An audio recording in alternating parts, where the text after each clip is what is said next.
Sanda. Yaro man kaza. An gaya maka haka kawai muke zama? Ai da shirinmu muke. Kuma bari ka ji in gaya maka yau ƙarshen ka ya zo. Mugu, ina son ka gama min da shi yanzu nan. In ka gama da shi ka koma kan wa'annan kaskantattun mutanen munafukan ka gama da su gabaki ɗayansu. Ba wai barin gulami yadda za ta haifi wanda zai bazar da ni. Listen to me. I'm going to kill you today. Ya kamata mu hanzarta mu zo mu tafi asibitin nan saboda ba mu da lokaci. Gaskiya ne mu je in kai ku. To shikenan mu din ma ai sai mu bi ku mu tafi gaba ɗaya ko? Gaskiya zuwan mu gaba ɗaya ba zai yi sai dai ku bari bayan an yi aiki su mani duk kwa zo ku yi dubiya.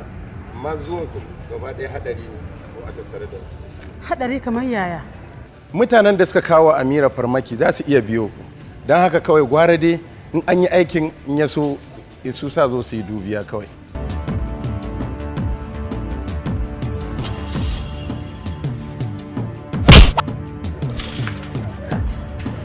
Wallahi ya fasa masa baki. Kaga wannan bawan Allah wannan makotaka da mutum irin Sanda wallahi gara kai makotaka da kura. Ko ban za ka ja masa nama ya baka ka huta. Ashi. Na me? Kyauta ce kuma na san za ta yi maka amfani. No, ba kai ba sai na gode. Idan ka karba tabbas ka girmama ni. Idan kuma ka ƙi karba zan kaskanta. Na gode. Kai ma gashi. Kyauta ne ma na baki. Kika karba ni ma zan ji daɗi. Na gode. Kyauta ta farko daga hannun masoyina. Sai dai matsalar yana da mata, abin da na fi tsana a rayuwata.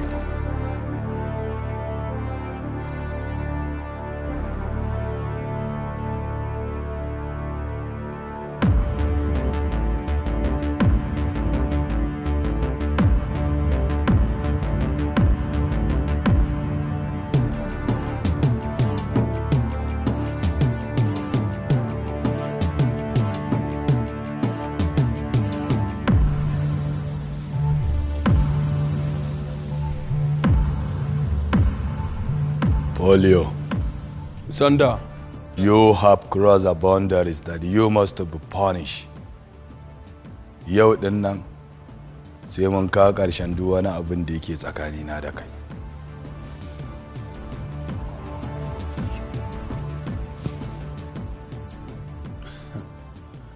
A ina ga abun kunya ne abokin gaba ka bashi da makami kai ka rike makami. Kamata yi ni da kai mu zage karfe mu da kuni da kai.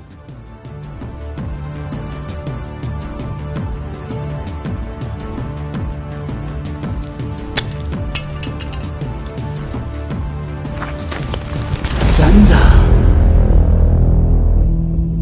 Hey, Maduba.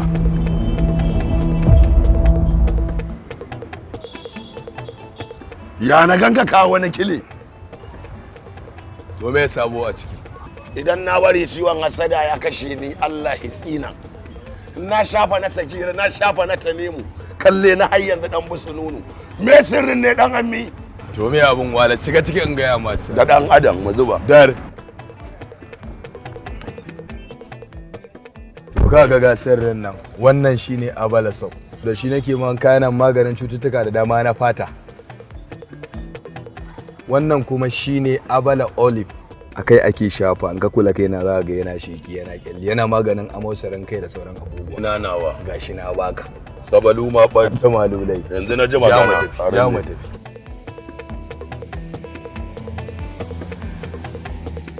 Wannan shine na ce ka gidan leda nan kuma na sabuwar Abuja. Wa alaikum assalam. Zi. Lafiya bala. Yalla bai na kalala ne wannan? Shi ne wala. Naga yayi wani kyau abin shi. Ai mutumin yawon ku ya haɗe da Abalasa. Gaskiya baby na dawo yanzu ina ciki. Saboda kin ga na hanku da Abalasa zaki man wanda nake yawo busu kanka bani sabulun wanki ko kula da ki Sabulu ne ga kamshi ga kumfa ga kuma magance yawancin skin borne disease. cututtukan da suke jikin fata. Idan kana amfani da Sanda soap kwanaki kaɗan zaka ga fatar ka ta dawo iwa ta ɗan jariri.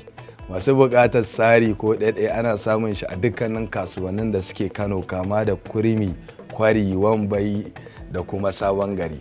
Sai masu buƙatar sari ko ɗaiɗai na wasu garuruwan ku kolo mu a lambobin waya kamar haka. Yawa tare mu tafi.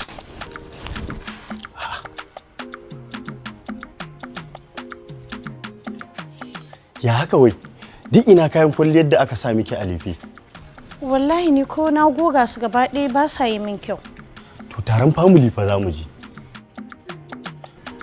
Amma na gano matsala.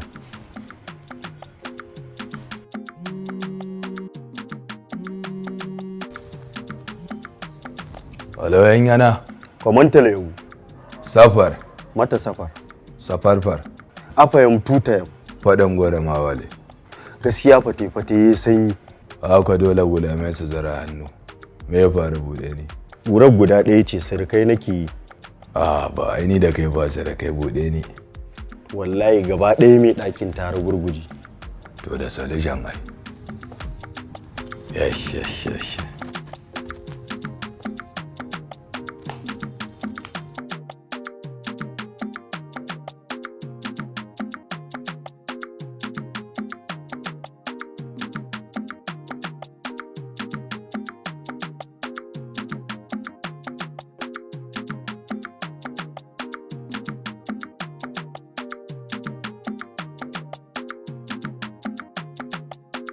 Kamfanin Sanda Perfume su suke yin Sanda Powder, saboda haka ga masu buƙatar Sanda Powder ɗaiɗai ko sari na nesa ko na kusa za ku iya tuntuɓar mu a lambobin waya kamar haka. Za ku iya samun hodar Sanda a kasuwar Kurmi, Kwari, Wambai, uwa uba kasuwar Sabon Gari. A'udhu billahi minash shaitanir rajim. Bismillahir rahmanir rahim. Yabo da jijjina suna tabbata ga mai kowa mai komi wanda baya neman komi a wajen kowa, mamallakin dukkan komai, mai arzikin da bai da iyaka. Amma ba da assalamu alaikum wa rahmatullahi barakatu.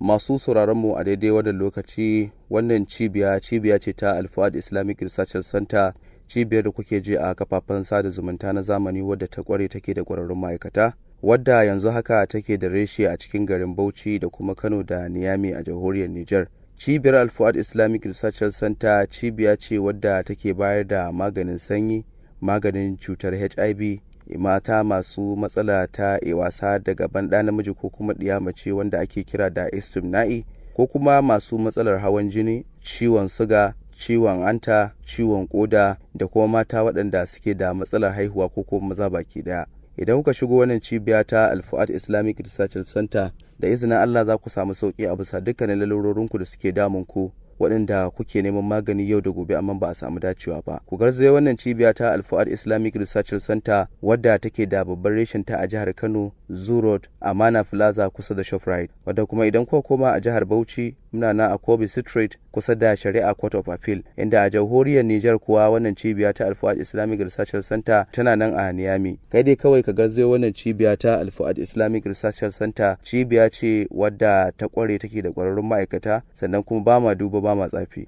Wannan cibiya ta Al-Fuad Islamic Research Center cibiya ce wadda take da kwararrun ma'aikata suka san aiki, kuma ba mu da farin ciki da annashuwa da ta wuce mu bincika lafiyar kuma ba ku magani a bisa dokoki da ka'idoji na addinin Islama. Wannan cibiya ta Al-Fuad Islamic Research Center, kamar yadda muka faɗi muku, a cikin garin Kano muna nan a Zoo Road, Amana Plaza kusa da Shoprite. Zoo Road, Amana Plaza kusa da Shoprite. A cikin jihar Bauchi kuwa muna nan a Kobe Street kusa da Shari'a Court of Appeal a cikin garin Bauchi, inda a jamhuriyar Niger muke a cikin Niyami. Wassalamu alaikum wa rahmatullahi